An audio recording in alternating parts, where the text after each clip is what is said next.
तो अब हम क्वेश्चन चौथा करने जा रहे हैं दोस्तों। तो स्क्रीन पर आ रहा है क्वेश्चन चौथा।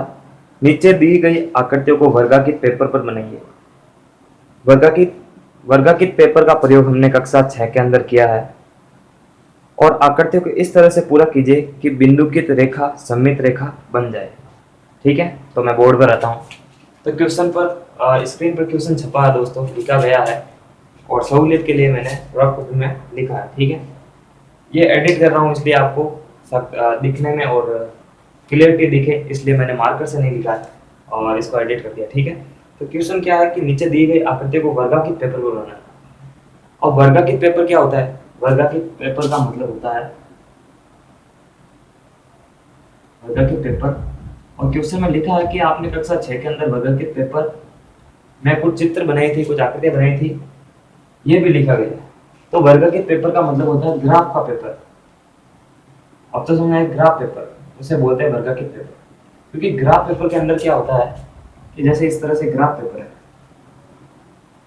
वर्गाकृत पेपर का इसलिए बोल रहा है क्योंकि ग्राफ के अंदर ये छोटी छोटी लाइनें होती है, इस तरह से ये छोटी छोटी लाइनें होती है और इनके अंदर छोटी छोटी लाइनों के कारण क्या होता है कि ये जो भाग बन जाते हैं ये वर्ग की आकृति के बन जाते हैं, इसलिए इन्हें बोलते हैं वर्गाकृत पेपर। ठीक है, तो हमने क्लास 6 के अंदर ये पढ़ा है, मतलब इसको पढ़ा है। तो हम क्वेश्चन सॉल्व करने जा रहे हैं। इसमें दिखाया गया है कि आकृतियों को इस तरह से पूरा करना है कि बिंदुकृत रेखा सममित रेखा में बदल जाए।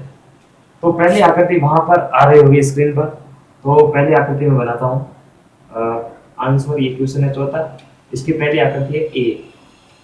ये वर्गाकृत पेपर पर किस तरह से बनी है मैं इसको सिंपल तरीके से बनाऊंगा ताकि समझ में हमको दिक्कत ना हो। तो पहली आकृति है दोस्तों इस तरह से, जैसे मान लीजिए वर्गाकृत पेपर है, आकृति पूरी क्लियर वहां पर बनी आ रही होगी। ठीक है, तो इसमें वर्गाकृत ना बना के इसे सिंपल ही बना रहा हूँ। इसमें आकृति किस तरह से दी गई है, उसमें ये इस तरह से दी गई आकृति और फिर ये छोटे छोटे बिंदु दिए गए हैं इस तरह से।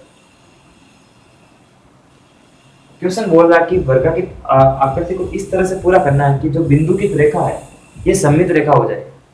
तो ये बिंदुकृत रेखा सममित रेखा कब होगी? पहले तो ये जान लो कि सममित रेखा क्या होती है। सममित रेखा आकृति को बराबर दो भागों में बांटती है और क्वेश्चन ये दावा कर रहा है कि बिंदुकृत रेखा है वो सममित रेखा है। तो किस तरह से ये जो रेखा है ये सममित रेखा किस तरह से बनेगी?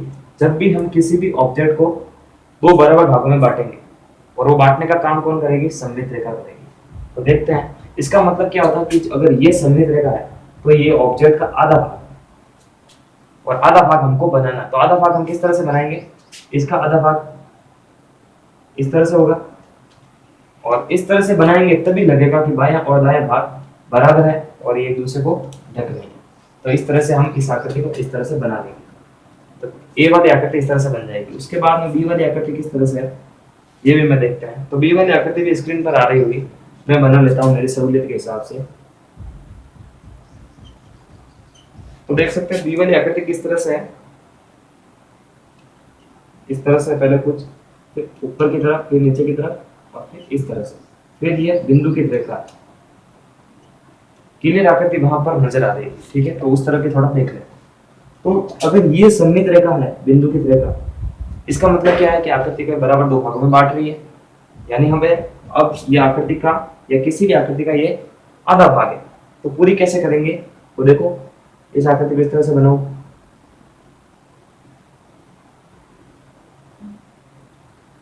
तो इस कारण क्या होता है कि जो इसका ऊपर वाला भाग और नीचे वाला भाग देखने में बराबर दिखेगा और ये भाग एक दूसरे को बराबर रूप से ढक लेगा। इसका मतलब इसके जो आकृति आदि होगी वो ऐसा भाग होगा। उसके बाद में तीसरी आकृति है सी वाली, वो भी स्क्रीन पर नजर आ रही है।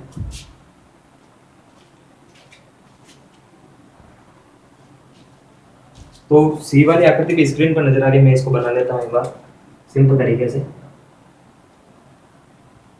सी वाली आकृति किस तरह से बन रही है? वो बन रही है इस तरह से, यानी इस तरह से जा रही है, फिर इस तरह से, फिर एक बार इस तरह से और फिर इस तरह से और फिर ये बिंदु की रेखा आ रही है कुछ इस तरह से। ये बिंदु की रेखा अगर सममित रेखा हो तो इसका आधा भाग कैसे बनेगा? तो आधा भाग बनेगा इस तरह से, इस तरह से बनकर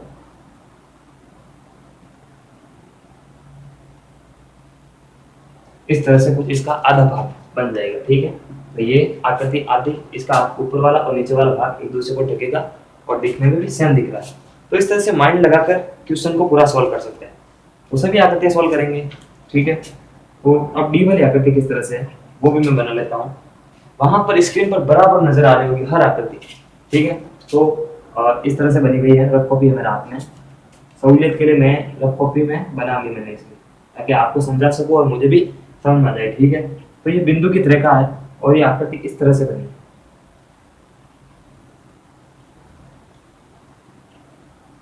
अब देखो इस आकृति के अंदर क्या दिख रहा है कि आधी आकृति इस तरह बनी है और आधी आकृति उस तरह बनी है। तो इसमें मैं आकृति को दो बड़े भागों में बांट देता हूँ।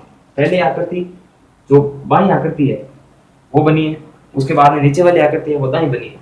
तो पहला क्यों ना ऊपर वाला भाग है इसको सॉल्व कर देता, यानी यहाँ तक आके आकृति दो बराबर भागों में बांट रहा हूँ, ठीक है। इस तरह से तो ऊपर वाली जो आकृति है इसका आधा भाग इस तरह से होगा, बिल्कुल बायां दायां भाग एक दूसरे को ढक सकता है और बराबर दिख रहा है। उसके बाद इसका दायां भाग इसका बायां भाग किस तरह से होगा, वो इस तरह से हो जाएगा, ठीक है। तो इसका बायां और दायां भाग बराबर दिख रहा है, इसका बायां दायां बराबर दिख रहा है, दोनों एक दूसरे को बराबर रूप से ढक लेंगे। तो डी वाली आकृति भी पूरी हो जाती है। लास्ट में और फाइनल में ई वाली आकृति है। ई वाली आकृति किस तरह से है, वो इस तरह से है, सॉरी ई वाली आकृति लास्ट आकृति नहीं है, लास्ट सेकंड आकृति है। तो वो बनी है इस तरह से, पहले बिंदुकित रेखा इस तरह से, उसके बाद में